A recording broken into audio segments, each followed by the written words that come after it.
Hello, it's Philip Taylor speaking from Richmond Green Chambers in London, and today I'm looking at a book from Intersentia Limited. It's a very interesting book. It's on European energy law. It's their European Energy Law Report, volume 11. It's this one here, which we'll look at in a moment, and it's been edited by Martha M. Roggenkamp and Catherine Banet.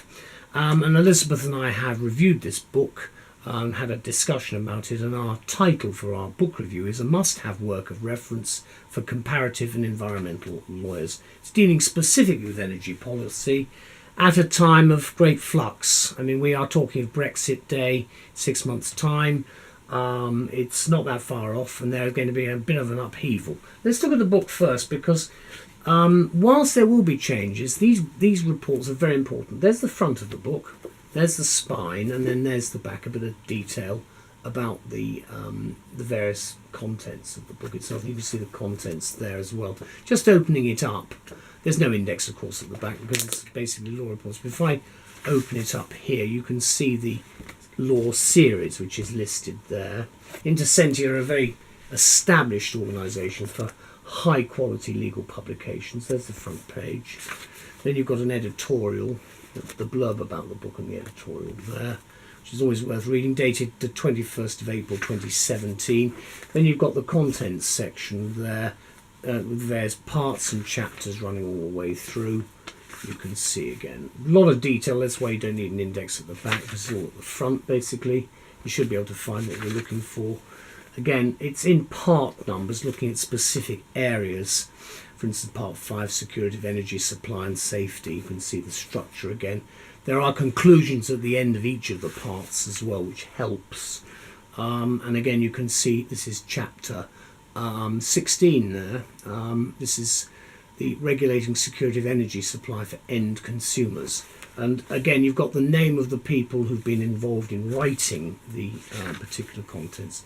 Then you've got the abbreviations, always important in this area of law. Again, you can see it runs through. It's a lot of abbreviations. Then a large number of contributors, all highly qualified people, experts in their fields.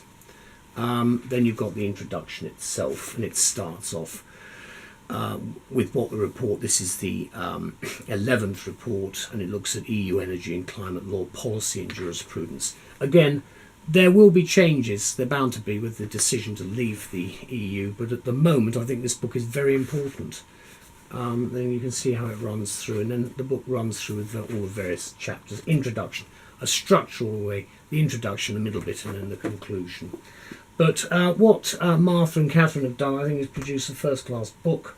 Again, I've always been very impressed with the Intersentia publications. They're based in Belgium and, of course, in Cambridge. And I've been very pleased to be able to be invited to review this book, because environmental lawyers, or any lawyers for that matter, who find themselves involved in issues pertaining to energy law or the environment, we think should find this book extremely useful.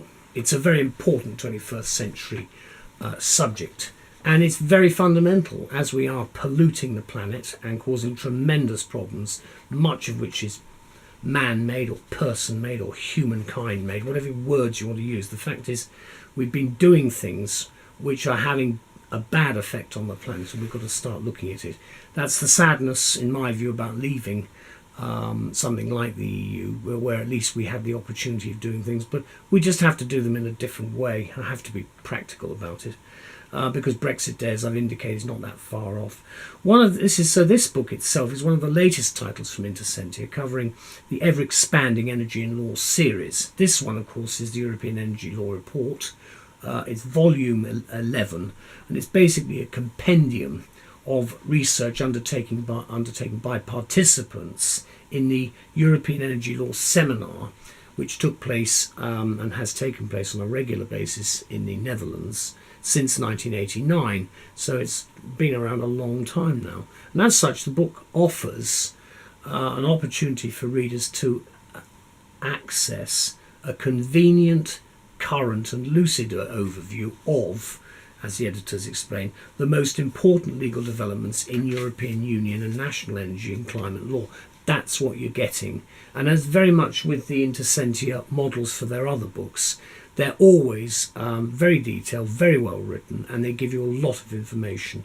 And of course the book contains, as it does, the work of 20 expert contributors from leading universities and Europe-based law firms, and the depth as well as the breadth of research that this book puts forward is indeed impressive. And I thought that the chapter on shale gas in the EU, for example, is of particular relevance to the UK. It's a big emotional issue here.